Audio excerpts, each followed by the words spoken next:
GTA 6, a game that I have been waiting for since 3rd grade, is finally about to come out. It's kind of surreal that the marketing rollout for this game has begun, and it's actually a real thing. It's not just a text document on Twitter by Rockstar saying, yeah, we're making a new GTA, it might come out, it might not. Anyways, buy more shark cards. If you've been anywhere near a device with internet access, then you've probably heard of the Grand Theft Auto franchise. Disintegrating pedestrians with military weaponry, driving off mountain ranges on a bicycle, and finding out the high heel store is not exactly what it seems. The GTA franchise is one of the best-selling names in the gaming industry simply due to the fact that you can commit any crime you want and face no legal repercussions for it. GTA 5, the newest game in the franchise, is the 3rd best-selling game of all time, and for a good reason. Everyone owns at least a few copies of this game. If you were there in 2013 when this game came out, and if you weren't, that's okay because it was like 100 years ago, you know the hype for this game was unlike anything ever up until that point. I remember my brother got a copy from his friend at school around the time when the game came out, like it was an illegal drug, and we played the crap out of it. We weren't allowed to play rated M games at the time though, so every time my parents would walk by, we would pause it, and we would hide the game underneath the TV stand. It was serious shit. GTA 4 was one of the biggest games on the PS3 and Xbox 360, so the hype for this was sky high due to how big the scope was for GTA 5. 3 playable characters, all with charming personalities and unique missions, a super realistic take on Los Angeles with endless possibility for wreaking havoc on the city. The game was setting itself up for legendary status from the get-go.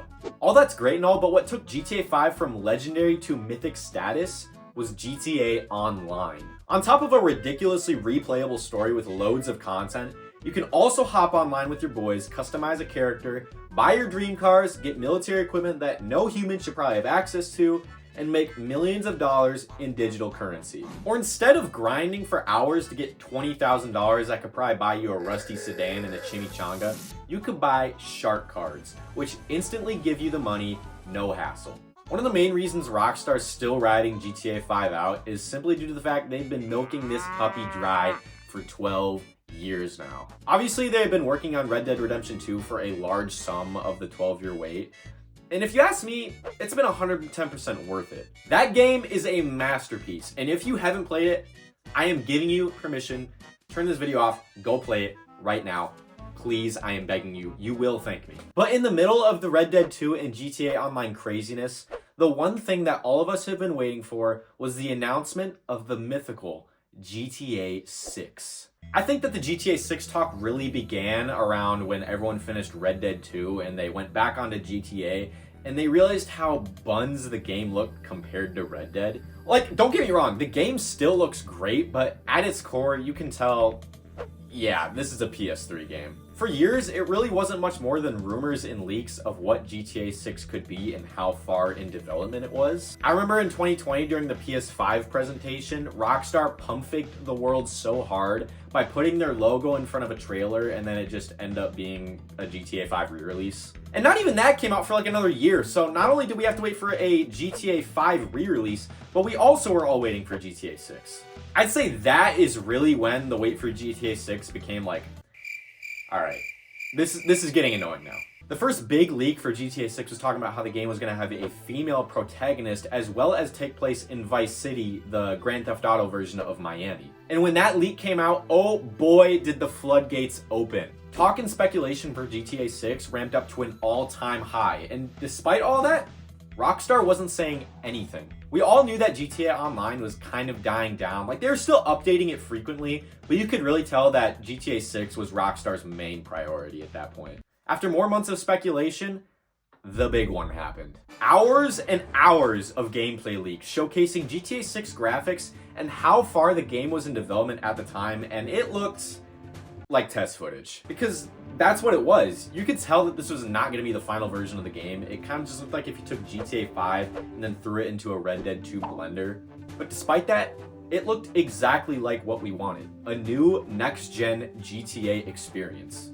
After this leak, Rockstar had finally made an official statement about the game, confirming its existence and that it was in production. No longer are they able to hold on to the mysterious gimmick. This was happening and they let us know.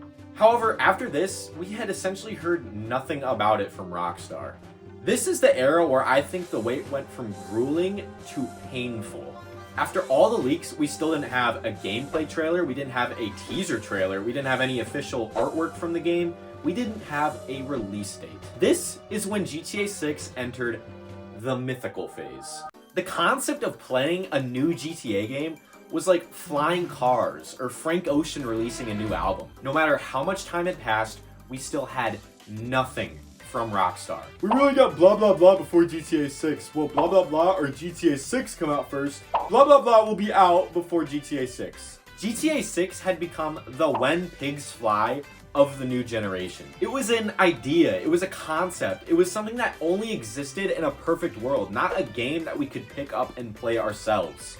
And people had every right to think this. They were not saying a single thing about GTA 6 up until the actual announcement in December of 2023. GTA 5 had turned 10 years old before the official announcement of GTA 6. I was a freshman in college when this game was announced. When GTA 5 came out, I was 8. And the game still isn't out a year and a half later. Originally planned to release in fall of 2025, in May of 2025, Rockstar announced that the game would officially be pushed back to May 26, 2026.